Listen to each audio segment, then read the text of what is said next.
साथियों नमस्कार, मैं आलोक त्रिपाठी अपने YouTube चैनल आलोक ज्ञानशाला में आपका बहुत बहुत स्वागत करता हूं। पिछले वीडियो में आपको एक्सरसाइज 5.5 का क्वेश्चन लगवाया गया, वो कंप्लीट हुआ।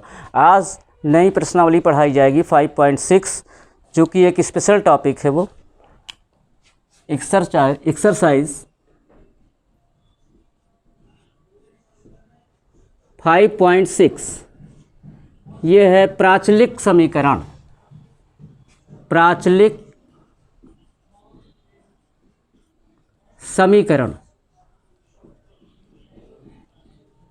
समीकरण है पैरामेट्रिक इक्वेशन, ये पढ़ना है। तो इसको कहते कि प्राचलिक समीकरण कहते किसको हैं, इसका डिफिनीशन देखिए। जब कोई समीकरण x और y के अन्यत्र x और y के अन्यत्र किसी तीसरे चर राशि के पद में हो, तो ऐसे समीकरण को प्राचलिक समीकरण कहते हैं। जब कोई समीकरण x और y के अन्यत्र किसी तीसरे चर राशि के पद में हो, तो ऐसे समीकरण को प्राचलिक समीकरण कहते हैं। तो देखिए इसका डिफिनीशन।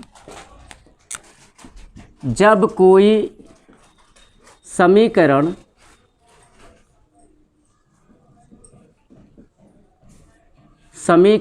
x तथा y के अन्यत्र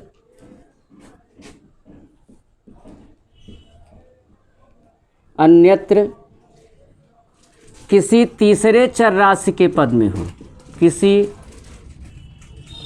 तीसरे चर राशि के पद में हो, चर राशि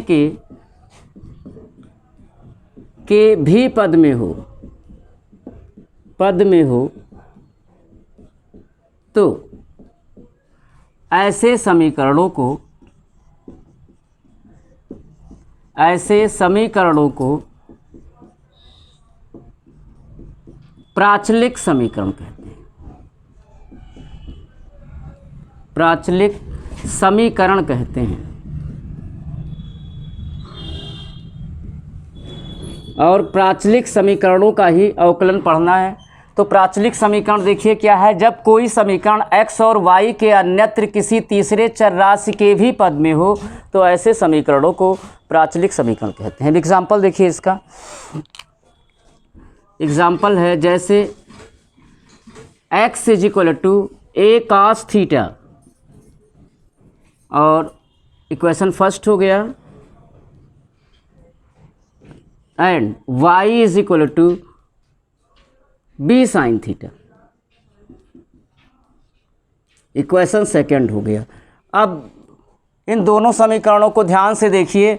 इसमें x = a cos थीटा है, y = b sin थीटा है, यानी ये जो दोनों इक्वेशन है x और y के अलावा तीसरा चर राशि इसमें थीटा भी है।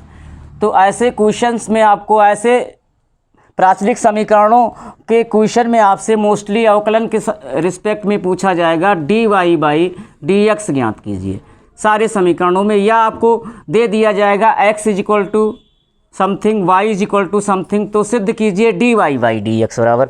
यानी उसका भी मतलब है कि ऐसे समीकरणों में आपसे dy/dx ही पूछा जाएगा। तो देखिए इसके लिए हम करेंगे क्या। ये जो समीकरण है प्राचलिक समीकरण है। क्योंकि इसमें x और y के अलावा तीसरा चर राशि थीटा आ गया है। तो इसमें हम क्या करेंगे, dy/dx को फाइंड आउट करेंगे। तो उसके लिए क्या करेंगे, हम दोनों समीकरणों का, जिसके पदों में ये प्राचलिक है, यानी ये थीटा के पदों में प्राचलिक है, तो दोनों समीकरणों का बारी बारी से हम थीटा के सापेक्ष अवकलन करेंगे। तो देखिए फर्स्ट का थीटा के सापेक्ष अवकलन,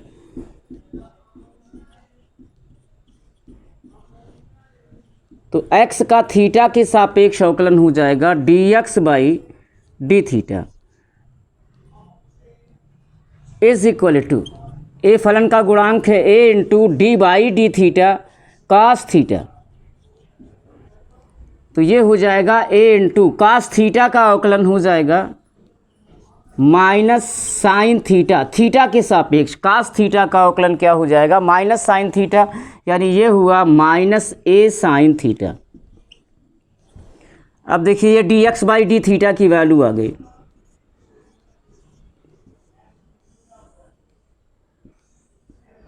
अब सेकेंड का भी थीटा के रिस्पेक्ट में अवकलन होगा, तो सेकेंड का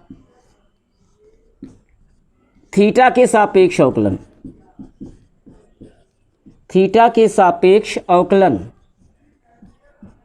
तो y का थीटा के सापेक्ष अवकलन होगा dy by D theta is equal to, दाएँ पक्ष में b फलन का गुणांक है dy डी थीटा के आगे आ जाएगा, यानी ये हो जाएगा b into d by D theta sine theta.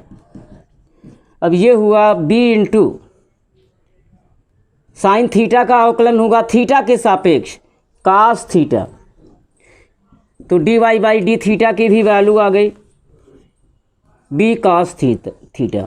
अब देखिए हमको मिला क्या, dx बाई डी थीटा की वैल्यू और dy बाई डी थीटा की वैल्यू, लेकिन हमको निकालना क्या है dy बाई dx। तो अभी ये यहाँ ख़त्म नहीं होता है, आगे एक स्टेप और लेना होगा इसमें, वो होगा dy बाई dx। तो now dy by dx is equal to क्या हो जाएगा, dy by D theta upon dx by D theta. अब यहाँ केवल बैलेंस बनाने के लिए dy बाई dx को इसके इक्वल कर सकते हैं मैथमेटिक्स से, डी थीटा से डी थीटा कट जाएगा, लेकिन ये कटता नहीं है। रीज़न क्या है कि dy by D theta y का थीटा के सापेक्ष अवकलन है और dx by D theta x का थीटा के सापेक्ष अवकलन है। केवल ये बैलेंस हो रहा है कैसे, अगर इसको काटा जाए, लेकिन ये कटेगा नहीं। अब देखिए आप दोनों वैल्यू रख दीजिए, dy बाई डी थीटा की और dx बाई डी थीटा की। तो dy बाई डी थीटा की वैल्यू है b cos theta upon dx by D theta की वैल्यू है माइनस a साइन थीटा। अब ये हो गया is equal to cos theta upon sine theta tan theta हो गया, और यहाँ बचा क्या minus b by a into cos theta upon sine theta cot theta हो गया, काट थीटा। यही हो गया dy बाई dx की वैल्यू, और ऐसे ही आपको dy बाई dx प्राचलिक समीकरणों के अवकलन में आपको ज्ञात करना होगा। तो इसका स्क्रीनशॉट ले लीजिए।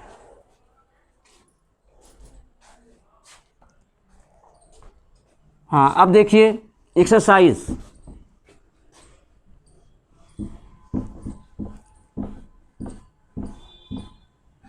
हाँ तो क्वेश्चन है हम लोगों का,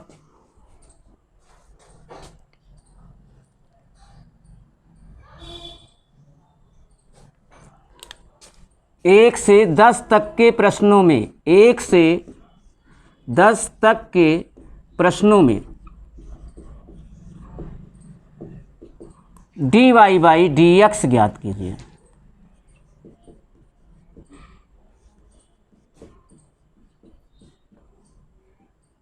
ये है, तो पहला क्वेश्चन है,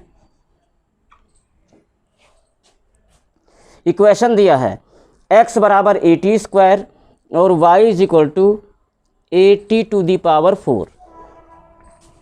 given equations,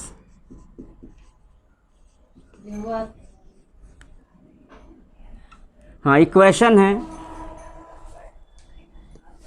x is equal to 280 square first and y is equal to 80 to the power 4। तो दोनों इक्वेशंस को ध्यान से देखिए, ये प्राचलिक इक्वेशन है और किसके पदों में प्राचलिक है, t के पदों में प्राचलिक है। तो बारी बारी से फर्स्ट और सेकंड इक्वेशन का हम t के सापेक्ष अवकलन करेंगे, उसके बाद हम dy बाई dx को फाइंड आउट करेंगे। तो देखिए फर्स्ट का t के सापेक्ष अवकलन, t के सापेक्ष अवकलन, तो x का t के सापेक्ष अवकलन होगा dx by D T is equal to, दाएँ पक्ष में 2 ये फलन का गुणांक है, डी बाई डी टी के आगे आ जाएगा 2a into d by D t T square. अब ये हो गया 2a इंटू टी स्क्वायर का t के सापेक्ष अवकलन हो जाएगा 2t, और dx बाई डी टी की वैल्यू आ गई 480। अब ऐसे ही सेकेंड का t के सापेक्ष अवकलन कीजिए, तो सेकेंड का टी के सापेक्ष अवकलन, y का t के सापेक्ष अवकलन हो जाएगा dy by D T is equal to, दाएं पक्ष में a फलन का गुणांक है, डी बाई डी टी के आगे आ जाएगा, तो a into d by D t t to the power 4। अब देखिए a इंटू टी की पावर 4 का अवकलन हो जाएगा 4t क्यूब, यानी वैल्यू आ गई d Y by D T की 480 क्यूब, ये आ गया d Y by D t. लेकिन हमें निकालना क्या है, D Y by D x. तो अब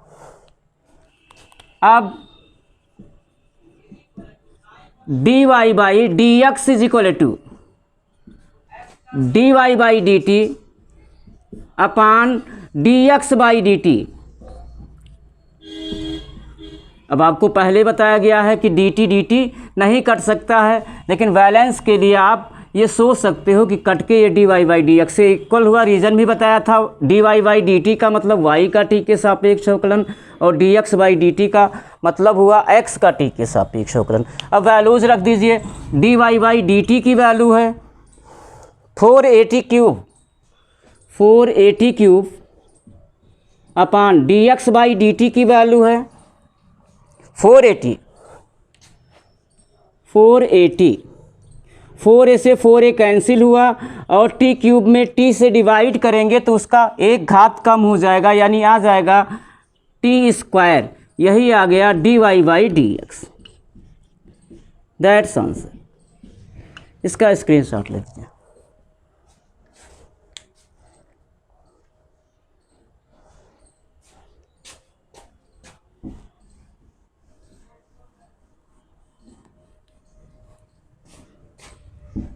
नेक्स्ट क्वेश्चन है क्वेश्चन नंबर 3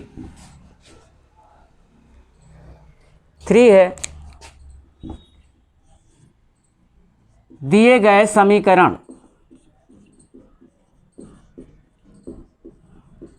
समीकरण देखिए थर्ड में दिया है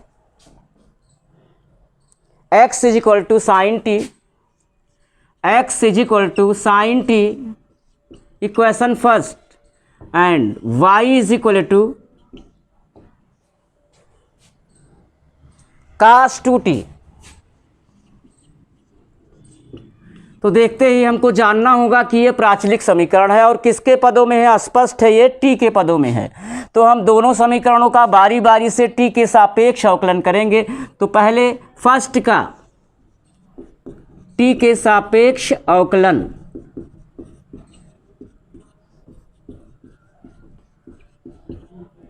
तो x का t के सापेक्ष अवकलन होगा dx by D T is equal to sine t का t के सापेक्ष अवकलन कर दो, तो साइन टी का t के सापेक्ष अवकलन होगा cos t।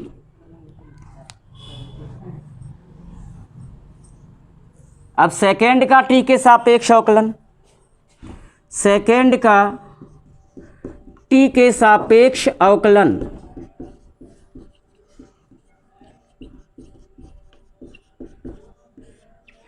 तो y का t के सापेक्ष अवकलन हो जाएगा D Y by D T is equal to d by D t cos 2t।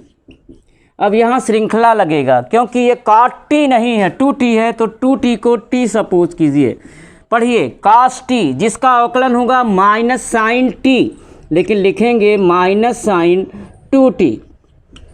अब 2t को आपने t माना है नहीं, इसलिए श्रृंखला से इनटू 2t का t के सापेक्ष अवकलन 2 हो जाएगा। तो ये हो जाएगा D Y by D T की वैल्यू आ जाएगी माइनस 2 साइन 2t। लेकिन अभी आपको निकालना क्या है, D Y by D X, जो यहाँ नहीं दिख रहा है। अब देखिए, अब D Y by D x is equal to क्या हो जाएगा, D Y by D T upon D x by D T. तो D Y by D T की वैल्यू आई है यहाँ इक्वेशन सेकेंड का जब अवकलन हुआ है D Y by D T की value -2 sin t upon D x by D T की वैल्यू आई है कास टी 2 sin 2t है। D Y by D T की वैल्यू -2 sin 2t है और d x by D T की value है कास टी। अभी ये ट्रिग्नोमेट्री से सॉल्व हो सकता है तो एक ऑप्शन है उसको भी कर लो। -2 इंटू साइन 2t का फार्मूला यहाँ पुट कर दो तो ये होता है साइन 2 थीटा बराबर होता है 2 sin theta into cos theta. तो इसी फार्मूले से साइन 2t हो जाएगा 2 sin t into cos t upon cos t. अब ये सॉल्व होके आएगा -4 sin t into cos t upon cos t. Cos t से कॉस टी कैंसिल हो गया, d Y by D x की वैल्यू आ गई -4 sin t। That's answer. तो आज के लिए इतना ही, धन्यवाद।